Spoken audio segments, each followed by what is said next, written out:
Bienvenidos a Perlas Sefaradíes, un podcast que, como su nombre lo indica, va a transitar aspectos culturales del mundo sefaradí con condimentos de todo el universo judío. Este podcast está producido por el Centro Cultural Sefarad de Argentina y esefarad.com y está escrito por María Esther Silverman de Sigüiner, a quien todos conocemos como La Chuchi, quien además le pone la voz. En este primer podcast de la serie, les voy a presentar a La Chuchi, quien vive en Tucumán, en el noroeste de la República Argentina.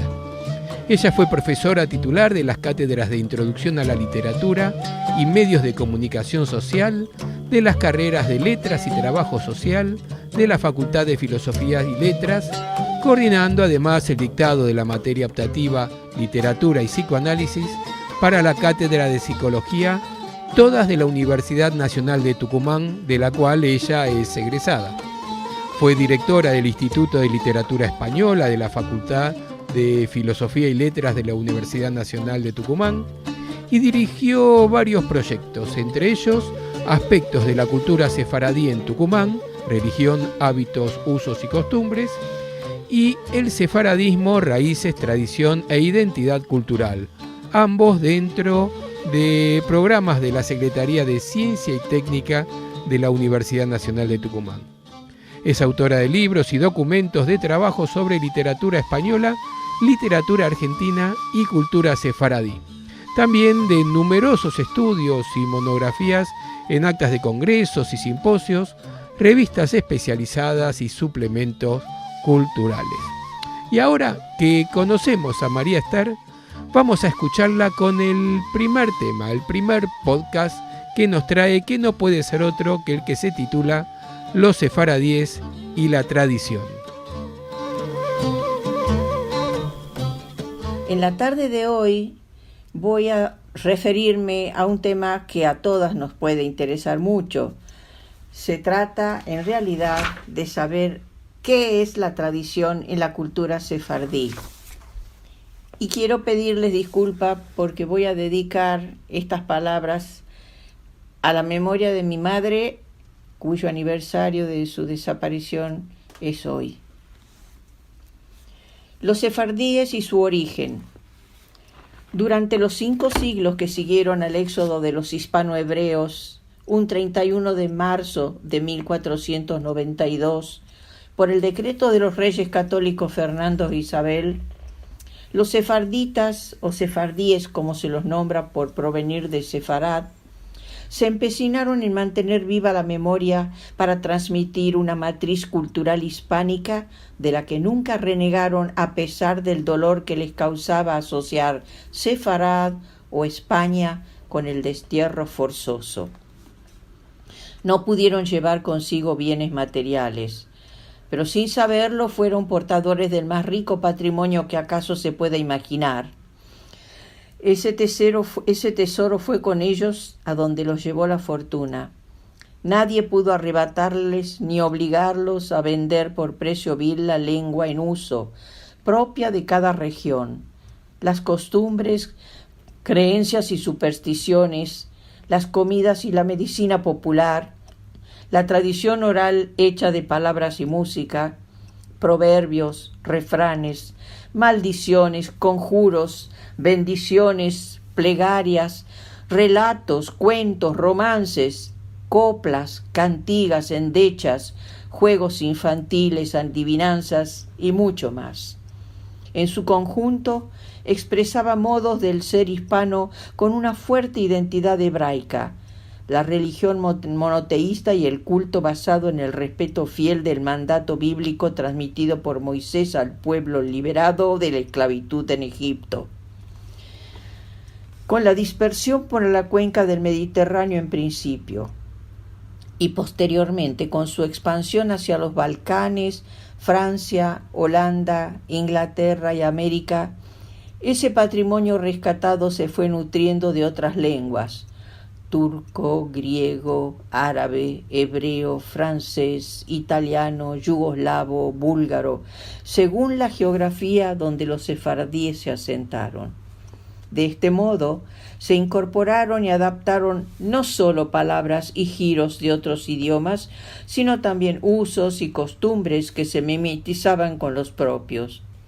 Pero curiosamente la lengua materna, el judeo español o judesmo, jiddió, ladino, sefardí, jaquetía, españolit, como suele llamársela, siguió firme en el ámbito familiar e íntimo de la vida privada de los sefardíes. El hombre salía a trabajar y necesariamente debía comunicarse en la lengua nativa del país o ciudad en donde habitaba. Pero en el seno del hogar, la lengua de comunicación cotidiana seguía siendo la lengua vernacular de los hispanohebreos, con los matices que inevitablemente se iban introduciendo por efecto del contacto de lenguas. Y sin duda, con muchos préstamos del hebreo, la lengua por excelencia de la liturgia cotidiana. La tradición. Cuando uno pregunta por la función que cumplen las tradiciones en la cultura de cualquier pueblo, sea o no minoría, surge la necesidad de hacer alguna reflexión al respecto. Sin ninguna duda les cabe una función relevante.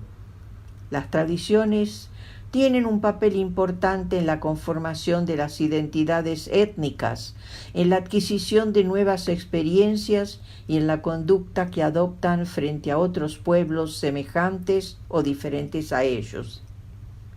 La conservación del patrimonio cultural de los sefardíes se vehiculizó predominantemente por la oralidad, y fue la memoria el mecanismo por el cual el pueblo encontró el modo idóneo de contar su historia a las generaciones venideras, con sus mitos y leyendas, su religión y sus costumbres, en su propia lengua. Esa herencia de la cultura sefardí llevaba consigo una visión de mundo, una filosofía de vida, un contenido moral y ético, y hay que agregar, un estilo mixturado de humor, ironía y pesimismo. Todo esto que se transmitía de boca en boca es el legado que con el tiempo fue acrecentándose y constituyó lo que se llama la tradición cultural de un pueblo, en el presente caso de la cultura sefardí. Existe lo que se conoce como proceso de tradicionalidad. Las generaciones actuales que descienden de los primeros inmigrantes sefardíes arribados a estas tierras americanas difícilmente conserven la lengua hablada por sus mayores. Sin embargo, en los hogares donde hubo abuelos, tíos, padres que podían expresarse en judesmo o ladino, han quedado huellas, a veces muy marcadas y otras muy tenues, en el habla coloquial de la familia. Y en ocasiones afloran en la denominación de comidas, cantigas, dichos, refranes, maldiciones, apelativos coloridos, invocaciones, etc. Muchas veces muestran deformaciones léxicas porque el hablante actual desconoce cómo era la forma original de pronunciación. Al igual que el romancero tradicional sefardí, que manifiesta tantas variantes, sustituciones y modificaciones léxico-semánticas en las recopilaciones conservadas, los dichos, refranes, proverbios, etc., también sufren un proceso de degradación semántica semejante por la pérdida de significado global, por la deformación de las palabras al expresarlas y por la sustitución espontánea del hablante que cubre cualquier olvido con otra palabra que le parece apropiada. Todo esto es legítimo dentro del proceso de tradicionalidad. Para dar cuenta de algunas particularidades que hacen a esas tradiciones del ámbito cultural de las comunidades sefardíes, tanto en la Argentina como en otros países y ciudades del mundo, diré que así como la vida judía dentro de la ortodoxia del judaísmo se rige en general por un estricto código de leyes y preceptos bíblicos, En las comunidades sefardíes en particular, hay interesantes costumbres y rituales que aparecen simultáneamente desde el nacimiento hasta el final de la vida del individuo. Tanto en lo privado como en lo público, los rituales de iniciación y de pasaje relativos a cada etapa importante en la vida de la persona, ya sea varón o mujer, expresan con gestos, cantos, música, comidas, regalos y otras manifestaciones la satisfacción por haber llegado al momento del festejo, por poder compartir la alegría con parientes y amigos, sea en el ámbito íntimo familiar o en el seno de la comunidad con los demás miembros que la integran. ¿Cuáles serían algunos de esos momentos que constituyen una forma particular de encarar desde los sefardí aquello que por preceptos se debe cumplir?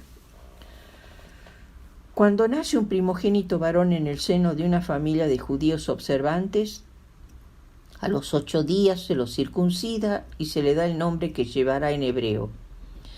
Los sefardíes acostumbran a levantar el nombre, que significa darle al niño el nombre de un pariente cercano fallecido. Pero aquí podemos hallar diferentes usos y modalidades al respecto.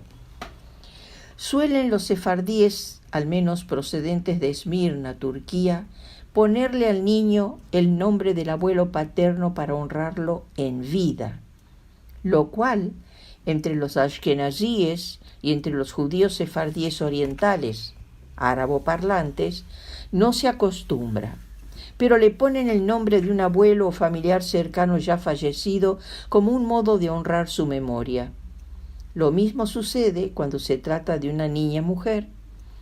Los sefardíes ismailíes acostumbran poner a sus nietas el nombre de sus abuelas vivas, y es así como hay abuelas que tienen varias nietas que la honran en vida con su mismo nombre. Los sefardíes acostumbran ponerle al primer hijo varón el nombre del abuelo por parte del padre del niño, y al segundo hijo varón, si lo hubiere, el nombre del abuelo por parte de la madre del niño. Esto ha sido muchas veces motivo de discordias familiares, sobre todo cuando se trata de matrimonios entre sefardíes y ashkenazíes, porque colapsan las costumbres y tradiciones entre unos y otros. Cuando nace una niña, también hay rituales que acompañan a la imposición del nombre. Por lo general, si la madre y la niña están bien, asisten al templo al servicio del primer sábado por la mañana después del nacimiento. Durante el oficio litúrgico del Shabbat, el rabino de la comunidad nombra a los padres de la niña y después de ofrecer las bendiciones apropiadas para la madre y la hija, pronuncia ante la asamblea de fieles él o los nombres hebreos con que la llamarán. Se acostumbra a ofrecer un refrigerio a los asistentes y familiares, y allí concluye la ceremonia. Pero hay otras costumbres heredadas de la España medieval, cuando, por contacto con otras tradiciones y creencias, en comunidades hispanohebreas se produjo sincretismo en algunas costumbres, como el ritual de fadar a la niña recién nacida. Este término procede de fada o hada y asocia lo mágico con lo religioso. Ese festejo, el fadamiento, era una celebración de carácter ritual donde se le imponía solemnemente un nombre a la niña recién nacida al 7º día. En dicha ceremonia se expresaba toda clase de buenos deseos para que la criatura sea bien fadada, es decir, para que la niña tuviera un mazal alto, una buena suerte, que la acompañe toda su vida, y para que cuente con la protección de los malajim, de los ángeles. En otras comunidades, la imposición del nombre a las niñas es motivo del ritual de las 7 candelas, que se suele festejar en familia. Asisten invitados un rabino para que pronuncie bendiciones para la madre y la niña, familiares y amigos. Se disponen 7 velas en una bandeja, tabla, que irán encendiendo los familiares más próximos a la criatura mientras formulan bendiciones y buenos deseos para su suerte. En una bandeja se acostumbra a depositar pequeños objetos de oro, cadenitas, pulseras, monedas, anillitos, que son obsequios para la niña. Esta ceremonia termina ofreciendo a los asistentes exquisiteces propias de la cocina sefardí que se degustan entre música y cantos que aluden a la feliz ocasión. La boda de una joven sefardí trae aparejada una rica tradición sustentada en el precepto bíblico de la pureza familiar, el baño de la novia. Alrededor de este precepto de ir al baño, mikve, para la inmersión, la tevilá, en el agua de una fuente que fluye antes de ir a la jupá, al palio nupcial, y hay usos que fueron variando con el tiempo según las posibilidades que brindaban las ciudades donde vivían las familias. En las provincias del noroeste argentino, particularmente en San Miguel de Tucumán, no hubo mikve hasta las últimas décadas del siglo XX. En Buenos Aires, en cambio, desde las primeras décadas del siglo XX, se habilitaron baños para el cumplimiento de este precepto, tanto para la mujer como para el hombre. Cuando había una boda, el acontecimiento de ir la novia al baño adoptaba el cariz de un festejo importante para las familias sefardíes. Asistían las mujeres de ambas partes de los contrayentes. Acompañaban a la joven casadera al edificio donde funcionaba la mikve para hacer la inmersión o tevilá. Y cuando ella salía del baño, era costumbre que alguna mujer casada y con hijos quebrara sobre su cabeza una rosca en señal de buen augurio, para que fuera fértil y tuviera una familia numerosa. Luego, entre risas y chanzas, ayudaban a la novia a vestir la ropa apropiada para el festejo. La joven era agasajada por las asistentes con cantos de boda alusivos, danzas improvisadas acompañadas con algunos instrumentos de percusión. Las parientas de la novia llevaban para convidar especialidades dulces y saladas de la cocina sefardí. Para esa especial ocasión, se acostumbraba que el novio, por intermedio de su madre, le hiciera llegar a la novia la tablá, en judesmo una bandeja, o senie, en árabe, con jabones, perfumes, talcos, peines, cepillos, toalla, chinelas, confites blancos de almendra y en algunos casos, si el novio disponía de recursos suficientes, alguna joya valiosa. La suegra de la novia ofrecía el bogo de baño. Este bogo de baño era una bolsita o carterita con dinero para sufragar los gastos del festejo. Al regreso del baño, marchaban todas juntas a la casa de la novia, donde ya se había expuesto el ajuar de la joven casadera en los espacios apropiados para que todos pudieran ver lo que ella aportaba como parte de la dote. Esto se conoce como amostrar a yugar. También esta práctica fue desapareciendo con el correr del tiempo. Allí por la década del 40 todavía era costumbre mostrar el ajuar. Esto era porque la joven que se casaba había realizado buena parte del mismo con sus propias manos, de modo que tenía un valor particular, además del valor material, mostrar las virtudes y habilidades de la futura esposa. En Buenos Aires actualmente acostumbran entre los sefardíes de origen oriental que antes del casamiento las hermanas de la madre de la novia, las tías mayores, hagan una fiesta de mujeres en la casa de un familiar para despedir de su vida de soltera a la novia. Le llaman té de lluvia, una traducción del inglés de la expresión tea shower. En oportunidad del té de lluvias, que suele hacerse la semana previa a la boda, las amigas y las mujeres de la familia hacen regalos a la novia para el futuro hogar, tal como se acostumbra en las despedidas de solteras. y obviamente se convida con deliciosos platos salados y dulces, con bebidas calientes y frías, según la estación. Una costumbre propia de algunos grupos de sefardíes orientales es que la noche anterior a la jupá, la novia no debe quedar sola en ningún momento, y menos aún dormir sola. Por eso la acompaña su madre o alguna hermana, y si no las tuviere, alguna tía o prima. Por otra parte, el novio no ve a la novia desde que ésta sale del baño, un viernes antes del Shabbat, hasta el sábado a la noche o domingo que se realiza la boda. Es costumbre que la novia llegue a la jupá con el rostro velado. Allí la guarda su futuro esposo, quien le quitará el velo antes que ella se coloque junto a él para dar comienzo a la ceremonia, cuando el oficiante pronuncie las 7 bendiciones exigidas por la liturgia. Poder desarrollar cada una de las muchas costumbres que forman parte del riquísimo patrimonio tradicional de la cultura sefardí nos llevaría un tiempo del que no disponemos. Diré entonces que, sumado a estos ejemplos que he presentado, tan solo 2 momentos en la vida de una persona, nacimiento, boda, hay muchas otras tradiciones que aún se conservan en el seno de muchas familias que descienden de los primeros inmigrantes sefardíes de origen judeo-español y sefardíes judeo-orientales.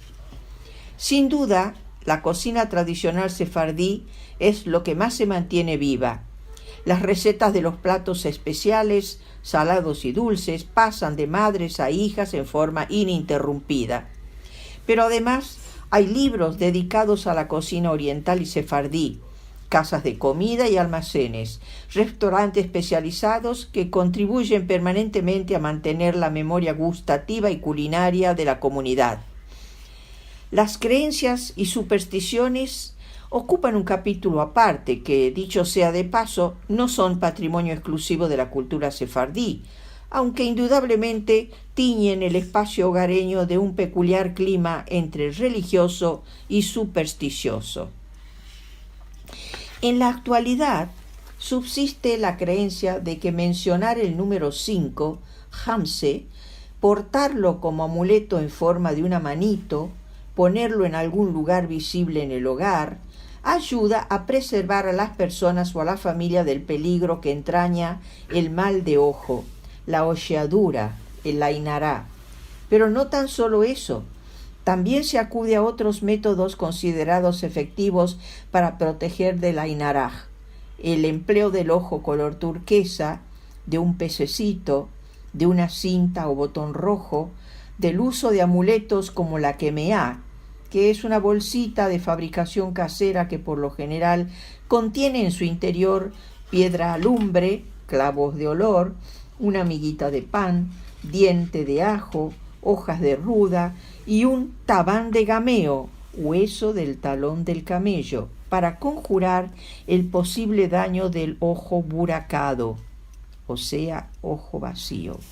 Muchas veces la kemeá se lleva colocada como escapulario a la vista, pero las mujeres prefieren disimular su uso prendiéndola entre sus ropas íntimas, asimismo a las de sus bebés.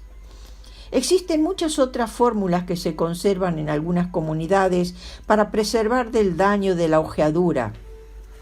Por ejemplo, invocar la protección divina, recitar ciertos pasajes del Zohar, pronunciar precantés o conjuros que apelan al poder protector y sanador de la palabra.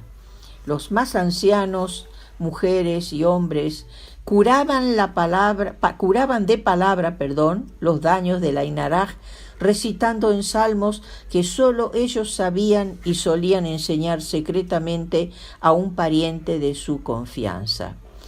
Según algunas interpretaciones rabínicas acerca del ainaraj, habría personas con una mirada más fuerte que otras, particularmente mujeres, que aunque no aparentan tal fuerza y se comportan con suavidad, pueden causar daño porque tienen un ojo pesgado, ojo pesado. Si a ello se le suma sentimientos como la envidia, la ambición, el resentimiento o el odio, La energía negativa acumulada perjudica al objeto o a la persona en quien la mirada cargada se posa. Pero la responsabilidad del daño no le cabe a la mirada en sí, lo es el pensamiento, que es transmitido y conducido a través del ojo hacia la persona. Para cerrar esta exposición, me referiré brevemente a Johá, personaje que quedó incorporado a la tradición oral y literaria de la cultura sefardí. Se trata de una versión judía del personaje popular turco, Nasreddin Hoxha.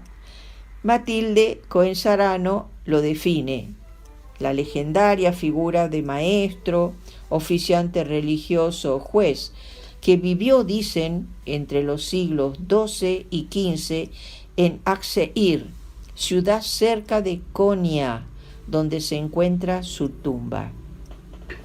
Según la investigadora, en los cuentos de Johá y en el personaje mismo, se dan todas las situaciones imaginables y posibles, por lo que son un pozo sin fondo de comicidad.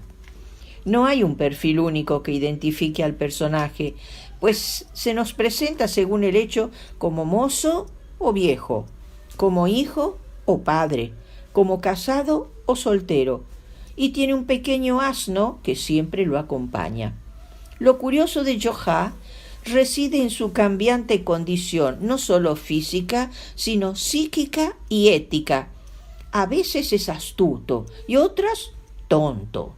Puede aparecer rico o extremadamente pobre, estar alegre o sumido en la tristeza. Puede actuar como un hombre honesto, pero en ocasiones es un pícaro deshonesto y mentiroso. Así como muestra un alto grado de inocencia e ingenuidad, siendo crédulo y simple, puede actuar cínicamente haciendo cosas que perjudican al vecino sin sentir ningún remordimiento. He aquí un breve cuento a modo de ejemplo. Johá, la mujer y la puerta. Johá y la mujer se peleaban siempre por la puerta. Ella decía: tú cierra la puerta. Él decía: no, tú vas a cerrar la puerta. Y ansina, invierno, lluvia, frío, la puerta estaba siempre abierta. Una vez pasó por ahí un ladrón. Vido la puerta abierta, entró. Vido dos de ellos asentados de espalda, que no se hablan. Vació la casa y se estaba para ir cuando le dijo Johá: toma la puerta y vate para que no nos estemos siempre peleando. Este episodio de Johá fue contado por Rachel Pereira en 1984. En la medida de lo posible he procurado acercar y mostrar a quienes no conocen aún este rico patrimonio conservado por más de 500 años, a lo largo y a lo ancho de la geografía, algunas particularidades de las costumbres, creencias y tradiciones pasadas y presentes de la cultura sefardí. Queda el resto para otro feliz encuentro.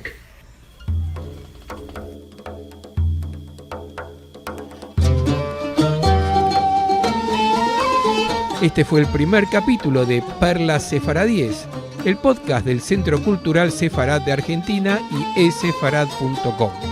Mi nombre es Marcelo Benveniste y los esperamos en nuestro próximo podcast, en el que la Chuchi nos hablará de los escritores sefaradíes porteños.